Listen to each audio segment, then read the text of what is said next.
Good morning, boys and girls. Mrs. Brown here. I'm going to help you guys review main idea in details. We did work on this yesterday, and we are going to continue strengthening these skills today. So today's learning goals are to identify key details and use details to determine a main idea. So if you remember yesterday, we took a look at this chart, very helpful to keep in mind while you are working today. So to determine the central idea, you want to look at the title, headings, and the text features such as illustrations, photographs, and charts. We want to make sure that we are still reading and annotating. We've been working on this for a while. You want to read and annotate those key ideas. Think about what these details have in common and ask yourself, what is the text mostly about? A great reminder that sometimes central ideas are stated and other times readers must infer the central idea from the key details. So keep looking back at those key details if you cannot find it in the text. When determining the central idea, we want to think to ourselves, what is the thing or event that is mentioned in each of these paragraphs? Whenever there's those several paragraphs that you're looking across, maybe try to see if there is a key topic that keeps getting repeated over and over again. If there's just one single paragraph, you want to look through the sentences and see what they keep repeating. Is there a common topic throughout the whole entire paragraph? We want to make sure that these details provide the information about that thing, event, or idea in each place. We are going to be reading today about thunderous thunderstorms, and I'm going to go ahead and model exactly how I would read this and then think about those details and locate them in the text. So again, this is thunderous thunderstorms. Thunderstorms are dangerous. Every thunderstorm contains lightning, and lightning kills more people each year than tornadoes or hurricanes. Do you know what to do to remain safe during a thunderstorm? First, go inside a sturdy building or vehicle and close the windows. Furthermore, the National Weather Service recommends that you stay inside for at least 30 minutes after the last rumble of thunder is heard. Do not use telephones or electrical equipment. Avoid taking baths or showers. If you are unable to get safely inside a building, avoid taking cover beneath tall, isolated trees. Also avoid water, high ground, and metal objects. Knowing what to do and what not to do during a thunderstorm could save your life.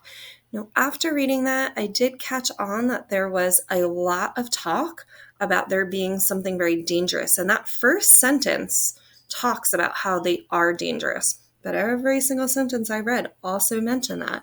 So there seems to be a common topic of danger as well as your own safety.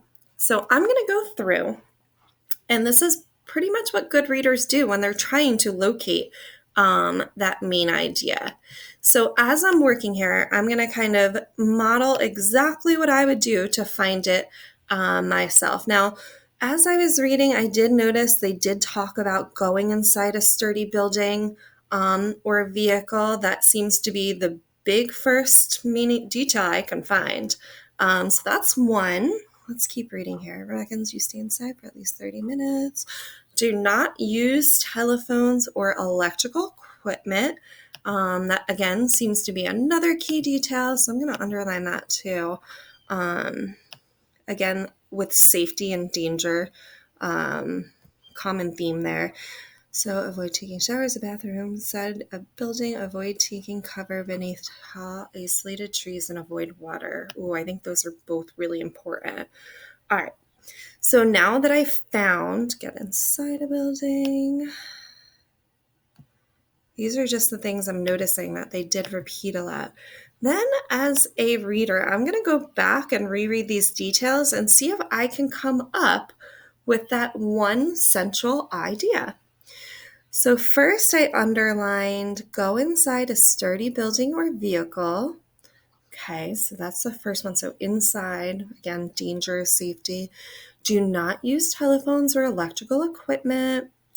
And avoid taking cover beneath tall, isolated trees, and also avoid water. All right, so I am going to go ahead. I put these thoughts into a slide real quick for you guys so you can see them. Now, look across those three details, and I'll give you a minute. I want you to think. And we'll go back to our chart real quick. Okay, so we looked at the title, dangerous, about dangerous safety. We looked back at those key details. What is this mostly about? So I want to say it's mostly about danger and safety, how to keep yourself safe. So I came up with the central idea. There are certain actions you need to take to stay safe during a thunderstorm.